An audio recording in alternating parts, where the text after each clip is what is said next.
je vais partager une expérience avec vous. J'ai reçu une parturiente dernièrement. Pour ceux qui ne savent pas, la parturiente, c'est la femme enceinte qui est à travail. Je l'ai examinée.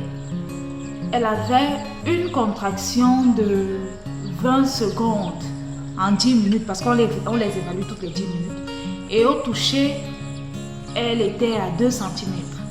Je lui ai fait du space-fond. Je lui ai demandé de se reposer. Dès que la douleur s'est calmée, je lui ai demandé de rentrer à la maison. Ça ne sert à rien que je la retienne là longtemps. Elle est rentrée à la maison. Quelques heures après, elle revient se tortillant de douleur. Je ne comprends rien. Je lui demande c'est comment. Elle me dit que la douleur a recommencé. Ok. On la met sur la table d'accouchement. J'évalue les contractions. Je me rends compte que les contractions sont intenses. Bon, on ne sait jamais. Peut-être qu'elle veut déjà accoucher. Lorsque je fais le toucher vaginal, je me rends compte qu'elle n'est qu'à 3 cm. Mais attends. Je lui dis, tu ne peux pas avoir les contractions de ce genre avec cette dilatation-ci. C'est pas possible. Les contractions s'accentuent. En 10 minutes, quand j'ai évalué, je me rends compte qu'elle a 4 contractions et les contractions duraient 40 secondes et plus. Je n'ai rien compris. Normalement, quand je dis normalement, peut-être à cette dilatation-là, à 3 cm, on est censé avoir des contractions, mais pas comme cette dame-là. Il y a le temps de douleur, c'est le temps de la contraction, et le temps de relâchement, c'est le temps de repos, le temps pendant lequel vous n'avez pas mal. Quand vous êtes en début de travail, le temps de douleur est inférieur au temps de repos. Au fur et à mesure que le travail évolue, le temps de douleur évolue également et le temps de repos diminue. Quand vous voulez déjà accoucher, quand c'est déjà le moment de l'expulsion, il n'y a même presque plus de temps de repos. Vous avez mal continuellement. C'est pour cette raison que quand j'ai vu cette dame avec ce genre de douleur, je me suis dit peut-être la tête est à la vulve, qui sait. J'ai été surprise quand je l'évalue, elle est à 3 cm. Ça n'allait toujours pas, la douleur s'accentue. C'est à ce moment que je demande à sa maman, il y a un truc qui ne va pas, il y a un truc, sûrement vous avez pris quelque chose à la maison. Elle me dit non, on n'a rien pris. J'ai soumis le cas au gynécologue qui était avec moi à ce moment-là. Et je lui ai présenté la situation, lui également n'a rien compris.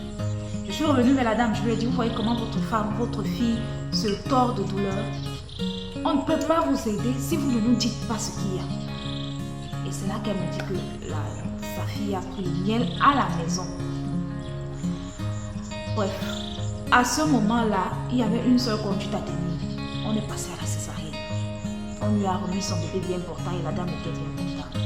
Si on attendait, si on ne la prenait pas en charge, si on attendait que le travail évolue de manière naturelle, on devait avoir des risques énormes comme ça.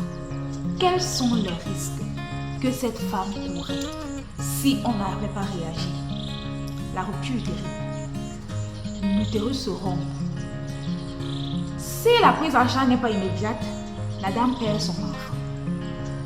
Si cette prise en charge n'est toujours pas immédiate, la dame perd la vie. Maintenant, s'il y a rupture utérine et qu'on intervient, il y aura ce qu'on appelle l'hystérectomie. Ça veut dire qu'on va enlever l'utérus de la dame complètement. Ceci, il n'y aura plus rien à faire. L'utérus est déjà rompu. Rien à faire. Voilà les risques qu'on court quand on prend des ocytocides naturels à la maison. Le travail n'évolue plus de manière normale.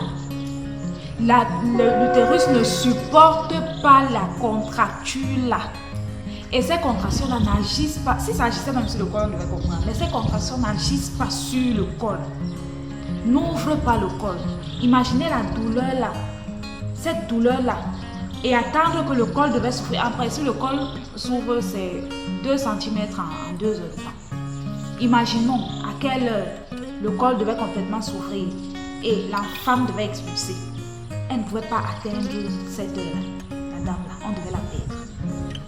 J'attire votre attention sur les ocytocides naturels, surtout le miel. Le miel va entraîner une douleur énorme. C'est d'abord douloureux pour vous-même. et ça ne va pas agir. Donc laissez le travail évoluer de manière naturelle. Évitez de prendre le miel lorsque vous êtes en travail.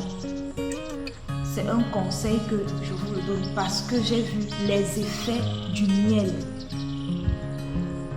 Certaines le prennent et peut-être elles accouchent, mais d'autres le prennent et perdent la vie. Je suis Leslie Déby et je suis sage-femme pour ceux qui me découvrent à l'instant.